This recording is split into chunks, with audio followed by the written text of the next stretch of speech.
മന്നവേന്ദ്ര വിളങ്ങുന്നു നിൻമുഖം ചന്ദ്രനെ പോലെയെന്ന് കൊട്ടാരം കവികൾ എഴുതുമ്പോൾ അന്തഹന്ത കിന്തപ്പട്ട എന്ന് പറഞ്ഞ് അവർക്ക് പട്ടും വളയും കിഴിയുമൊക്കെ കൊടുക്കുന്ന ഒരു കാലമുണ്ടായിരുന്നു. പാദാതികേശത്തേന്നും കേശാദിപാദത്തേന്നും വാഴുന്നവരെ വാഴ്ത്തിക്കൊണ്ടിരുന്നാൽ അഷ്ടിക്ക് മുട്ടുവരില്ല. ഏത് ദുഷ്ടമൂർത്തിയെയും അനുഗ്രഹമൂർത്തിയാക്കാൻ പുകഴ്ത്തുപാട്ടും ഭജനയും മതി.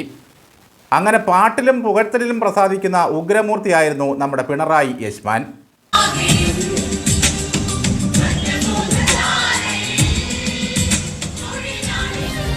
തമ്പ്രാൻ്റെ ആ ബലഹീനത അറിഞ്ഞവരൊക്കെ വാഴ്ത്തിപ്പാടിയും അവദാനങ്ങൾ വർണ്ണിച്ചും സ്ഥാനമാനങ്ങൾ നേടിയെടുത്തു.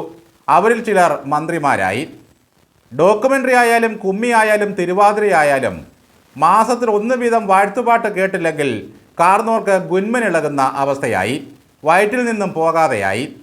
അങ്ങനെ ഇരിക്കാതെ കേരള സെക്രട്ടേറിയറ്റ് എംപ്ലോയീസ് അസോസിയേഷൻ സംഘടിപ്പിച്ച ഒരു പരിപാടിയിൽ മുഖ്യമന്ത്രിയെ സ്തുതിക്കുന്ന ഒരു ഗാനം എഴുതാൻ പൂവത്തൂർ ചിത്രസേനൻ എന്ന കവിക്ക് ഒരവസരം കിട്ടുന്നു.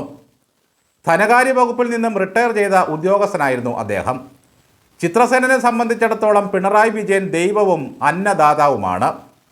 എന്താണ് ചിത്രസേനന് പിണറായി വിജയനോട് ഇത്രയേറെ ആരാധന എന്ന് ചോദിച്ചാൽ ഇതാണ് മറുപടി.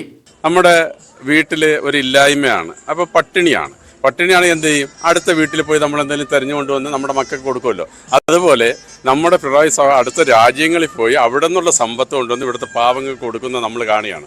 അപ്പോൾ ആ ഒരു മനുഷ്യന് വേണ്ടി ഒരു കവിതയെങ്കിലും എഴുതിയില്ലെങ്കിൽ പിന്നെ കവിയായിട്ട് പറഞ്ഞിട്ട് കാര്യമുണ്ടോ? എങ്ങനെ എഴുതി? കടമറ്റയുടെ കോഴി എന്ന കവിതയിലെ തള്ളക്കോഴി പാടുന്നുണ്ട്.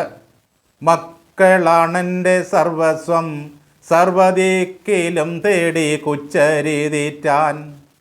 ഈ മട്ടിൽ കേരളീയരായ നമ്മളെ ഊട്ടാനായി നാട് മുഴുവൻ തെണ്ടിപ്പെറുക്കി നടക്കുകയായിരുന്നു പോലും പിണറായി വിജയൻ. അങ്ങനെ കിട്ടുന്നതെല്ലാം സമ്പാദിച്ചു കൊണ്ടുവന്ന് അരിയും സാമാനങ്ങളും പല വ്യഞ്ജനങ്ങളുമായി നമുക്ക് വീതിച്ചു തരികയായിരുന്നു. അങ്ങനെ ഒരാളെ പുകഴ്ത്താൻ കിട്ടുന്ന അവസരം കളഞ്ഞു കുളിക്കാൻ ആർക്കും പറ്റില്ല. അതെന്തായാലും ഭാരവാഹികൾ ചിത്രസേനോട് പറഞ്ഞു, നമ്മുടെ പിണറായി സഖാവിനെ സുഖിപ്പിച്ച് രസിപ്പിക്കുന്ന ഒരു വാഴ്ത്തുപാട്ട് എഴുതുക. ഉടൻ തന്നെ പേനയെടുത്ത് ചിത്രസേനൻ എഴുതി തുടങ്ങി. ചിത്രസേനന് കവിത എഴുതാൻ അങ്ങനെ പ്രത്യേക സമയമോ കാലമോ ഒന്നുമില്ല. കോഴിക്ക് മുട്ടയിടണമെന്ന് തോന്നുന്നത് പോലെയാണ് ചിത്രസേനന് കവിത എഴുതണമെന്ന് തോന്നുന്നത്. എവിടെയായാലും കോഴി പോയി മുട്ടയിടും, എവിടെ ഇരുന്നായാലും ചിത്രസേനൻ കവിതയും എഴുതും. ഒരു കോഴിക്ക് മുട്ട ഇടണമെന്ന് തോന്നും, അപ്പോൾ അത് എവിടെയെങ്കിലും പോയി മുട്ടയിടും. അങ്ങനെ എനിക്ക് കവിത എഴുതണമെന്ന് തോന്നും, ഞാൻ കവിത എഴുതും. എത്ര ആൾക്കൂട്ടത്തിൽ വെച്ച് ഞാൻ കവിത എഴുതും. ആദ്യം കേകവൃത്തത്തിലൊരു കാച്ചി, അതിന് ഉശിര് പോരാ എന്ന് തോന്നി. പിന്നീടാണ് ഈ വരികൾ എഴുതിയത്. നല്ല ത്രസിപ്പിക്കുന്ന ഒന്നാം തരം വരികൾ. ചെങ്കൊടിക്കു കാവലായി ചെങ്കനൽ കണക്കൊരാൾ. വയലാറിനെയൊക്കെ ഒരു കെട്ട് കടലാസും പേനയും കൊടുത്ത് കുഞ്ചാക്കോ മുതലാളി ഒരു മുറിയിൽ പൂട്ടിയിടുന്നതായിരുന്നു പതിവ് പാട്ടെഴുതിക്കാൻ.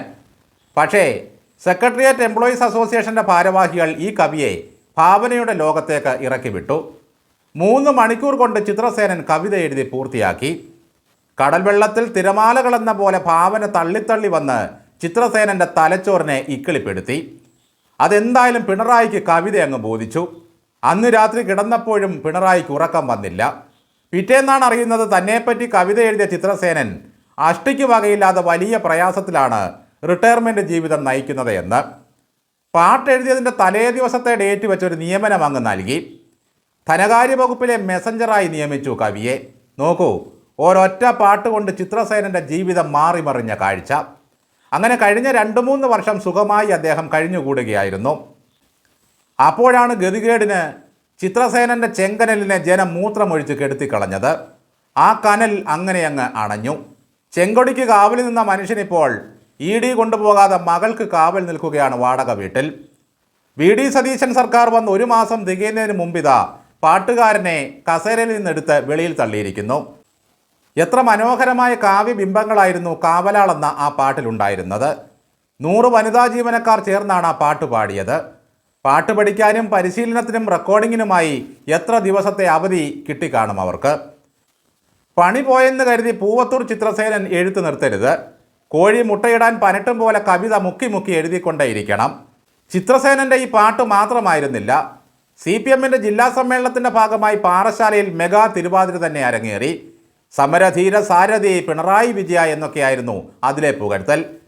ഫീനിക്സ് പക്ഷിയായി മാറുവാൻ ശക്തമായ ത്യാഗപൂർണ്ണ ജീവിതം നയിച്ചയാളാണ് പിണറായി എന്നൊക്കെയായിരുന്നു പാട്ടിലെ പൊക്കൽ. ആ ഫീനിക്സ് പക്ഷി ഇതാ നനഞ്ഞ കോഴിയായി നിയമസഭയിലിരിക്കുന്നു. തിരുവാതിരക്കാരുടെ ആ കാരണഭൂതൻ പ്രയോഗം അങ്ങ് ഹിറ്റായി. ചിത്രസേനൻ്റെ പാട്ടിലെ അവസാനത്തെ ഒരു വരി അക്ഷരാർത്ഥത്തിൽ സത്യമായി ഭവിച്ചു. ജീവനുള്ള നാൾ വരെ സുരക്ഷിതത്വമേകിടാൻ പദ്ധതികളൊക്കെയും ജനതയ്ക്ക് നൽകി പോലും. ജനതയ്ക്ക് പദ്ധതികളൊന്നും കിട്ടിയില്ലെങ്കിലും ജീവനുള്ള നാൾ വരെ കുടുംബത്തിന് സുരക്ഷിതത്വമേകിടാൻ എന്തെല്ലാം പദ്ധതികളാണ് പിണറായി നടത്തിയത്.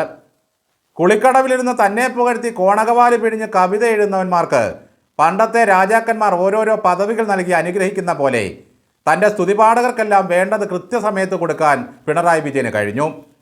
ഒടുവിലിതാ പൂവത്തൂർ ചിത്രസേനൻ എന്ന മഹാപ്രതിഭയായ കവിയുടെ കാവ്യജീവിതം ഇവിടെ അവസാനിക്കുകയാണ് സുഹൃത്തുക്കളെ. ഇതുപോലെ എവിടെയെല്ലാമാണ് പിണറായി വിജയൻ ആശ്രിതരെ തിരികെ കയറ്റി വെച്ചിരിക്കുന്നത്. ഓരോന്നിനെയും വലിച്ചൂരിയെടുത്ത് പുറത്തു തള്ളിയാൽ കോടികൾ ലാഭിക്കാം. മുഖ്യമന്ത്രിയുടെ ഓഫീസിലിരുന്ന ഉപദേശക വൃന്ദങ്ങളൊക്കെ എങ്ങോട്ട് പോയോ എന്തോ. നമ്മുടെ മുൻ മുഖ്യമന്ത്രി പിണറായി വിജയന് ശാസ്ത്രോപദേഷ്ടാവ് വരെ ഉണ്ടായിരുന്നു. ദത്തൻ എന്ന ഒരു ശാസ്ത്രജ്ഞനായിരുന്നു അദ്ദേഹത്തിൻ്റെ ആ രംഗത്തെ ഉപദേഷ്ടാവ്. കുംഭമാസത്തിൽ മഴ പെയ്യുമോ, അയ്യങ്കാർ സ്വാമി വരും വരെ അമാവാസി നിൽക്കുമോ, കർക്കടകത്തിൽ കറുത്തവാവ് വരുമോ എന്നൊക്കെ പറഞ്ഞു കൊടുക്കുന്നതായിരുന്നു ശാസ്ത്ര ഉപദേഷ്ടാവിൻ്റെ പണി. ഏതൊക്കെയോ വകുപ്പുകളിലായി പലതും പതുങ്ങിക്കൂടി ഇരിക്കുകയാണ് പിടിവീഴുമോ എന്നറിയാതെ. ചിത്രസേനനെ സംബന്ധിച്ചിടത്തോളം ഒരു പാട്ട് എഴുതിയതിൻ്റെ പ്രത്യുപകാരമായി ഒരു പദവി കിട്ടി. ഇത്രയും കാലം അധികത്തിൽ ജീവിതം സുഖിച്ചു. ആകെ നഷ്ടം 4.5 കീറ് കടലാസും അരത്തുള്ളി മഷിയുമാണ്. ഈ പരട്ടപ്പാട്ട് എഴുതിയതോടെ കവി എന്ന പേരായി 10 പേരറിഞ്ഞു. പക്ഷേ പിണറായിക്ക് വേണ്ടി ഗുണ്ടാപ്പണി ചെയ്ത ഗൺമാന്മാരുടെ അവസ്ഥ ഇപ്പോൾ എന്താണ്? അതുപോലെ തന്നെ ബേക്കറി ജംഗ്ഷന് മുമ്പിൽ ED-യെ മുട്ടയും കട്ടയും എടുത്തെറിഞ്ഞ സഖാക്കളുടെ അവസ്ഥ ഇപ്പോൾ എന്താണ്?